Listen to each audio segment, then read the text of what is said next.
Өкпенің қабынуына қойдың сорпасы ем екен. Сорпаға қара бұрыш салып, құрт езіп ішіп, әл жинауға болады. Атам қазақ бекер айтпайды екен. Басқа 4 түлікке қарағанда қойдың етінде А1, Б12, Б1 дәрумендер мол. Қой етінің құрамында кальций мен фосфор көп болады. Балаға құйрық май жағуды қойдық. Қой етін жемей сиырға көштік. Ертегі эпос жырларды алайықшы. Баяғыда бай болыпты, мыңғырған қойымен табын жылқысы бопты деп басталмай ма? Сиыр туралы айтпайды. Соғымға қыста жылқы сойып, жазда жандық деп қой етін жегені бекерден бекер емес. Жылқы еті дәруменге бай, бойды қыздырады, адам тоңбайды.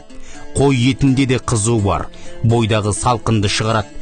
Ет асқанда ең алдымен бауырмен құйрықталып, тіліктеп кесіп, аздап тұз сеуіп жіберіп, ең алдымен балалардың аузына тығатыны осы аурудың алдын алу екен ғой. Оның бәрін ұмыттық.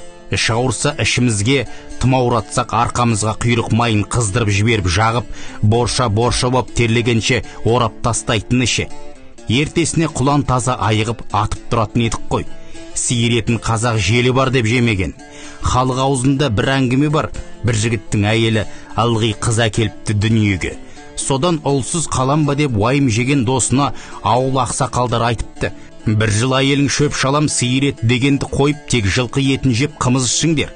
Ақсақалдың айтқаны келіп, келіншек ұл тауыпты.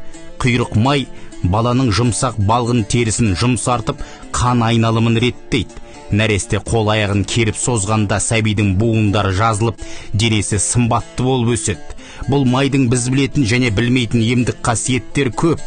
Атап айтсақ, құйрық маймен бөбектің денесін сылағанда, бұл олардың дені сау, қуатты болып өсуіне ықпал еткен. Сондай-ақ тұмау тимейді. Сондықтан бұрындар нәрестенің аузына құйрық май салған. Бойдағы жел құздың бәрін шығарып, әл беретін жылқы мен қойдың еті мен сорпасына жетері жоқ. Уақыт сыннан өткен, ата бабамыздан жеткен халық емін жасап жүріңіздер.